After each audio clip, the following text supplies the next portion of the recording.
मनुष्य जन्म जो प्राप्त हुआ था हमें, वो केवल इसलिए था कि हमें मोक्ष की प्राप्ति हो जाए, ठीक है, मुक्ति मोक्ष की प्राप्ति हो जाए।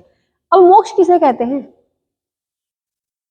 आध्यात्म की तरफ तो बहुत लोग आते हैं, लेकिन उन्हें कई बार सही जानकारी नहीं होती, इसलिए वो अपनी साधना में सफल नहीं हो पाते। देखो, मोक्ष होता है कि जन्म मरण के बंधनों से मुक्ति मिल जाए। अब व्यक्ति, जैसे मैंने भी बताया कि एक माता पिता की संतानें, मान लो 5 संतानें हैं, उनके पांचों अलग अलग संस्कारों की होती है, अलग अलग व्यवहार होते हैं उनके। एक ही माता पिता पालन पोषण कर रहे हैं, एक ही घर मिल रहा है, एक ही वातावरण मिल रहा है, खाना पीना उनका एक है, सो एक जगह रहे हैं वो, लेकिन फिर भी कोई अधिक क्रोधी होगा, कोई शांत स्वभाव का होगा, किसी का स्पोर्ट्स में मन होगा तो किसी का पढ़ाई में बहुत अच्छा होगा, है ना।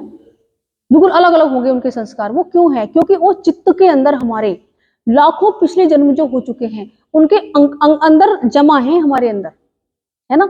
तो इसीलिए पहले जन्मों के तो पहले से ही जमा है, जब हमारा जन्म हुआ है, और अब इस जन्म में आकर के फिर हम और अपने अंदर फीलिंग्स जमा करते रहते हैं, भाव जमा करते रहते हैं, चित्त के अंदर विकार भाव सब चीजें, तो वो इतनी ज्यादा हो जाती है कि वो अपनी आत्म तक पहुंच नहीं पाते। ये जीवन तो पशु भी जी रहे हैं, ये चारों काम, उठना, जागना, सोना, भोजन करना, बच्चे पैदा करना, पर तो मनुष्य किस लिए है? मनुष्य जन्म किस लिए है? मोक्ष प्राप्ति के लिए। उसके लिए साधना करनी पड़ती है, आपको बैठना पड़ेगा, एक आसन सिद्ध करना पड़ेगा। पहले आपको कोई एक आसन सिद्ध करना है आपको, जिसमें आप कम से कम भी नहीं तो कम से कम 40 मिनट बैठने का अभ्यास करोगे। 40 मिनट, 40 मिनट ही क्यों बैठना है, ये इसके पीछे एक बहुत बड़ा रहस्य है, वो बताऊंगी आपको समय आने पर। 40 मिनट बैठने का अभ्यास कर लो केवल, पहले एक ही, बिना हिला डोले, एक ही आसन में। पहले तो सबसे पहली सीढ़ी वही है। देखो, ध्यान किया नहीं जा सकता, ध्यान होगा, अपने आप होगा ध्यान, जब आप ध्यान के लिए वातावरण तैयार कर लोगे।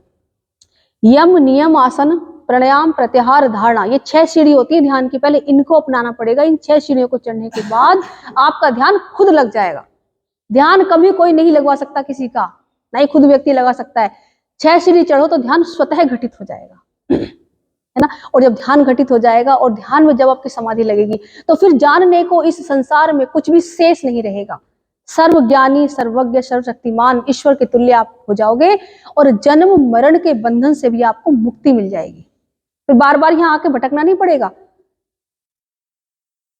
जो परेशानी, जो दुख है, उन सबसे मुक्ति मिल जाएगी। तो इस साधना को अवश्य करो। धन्यवाद।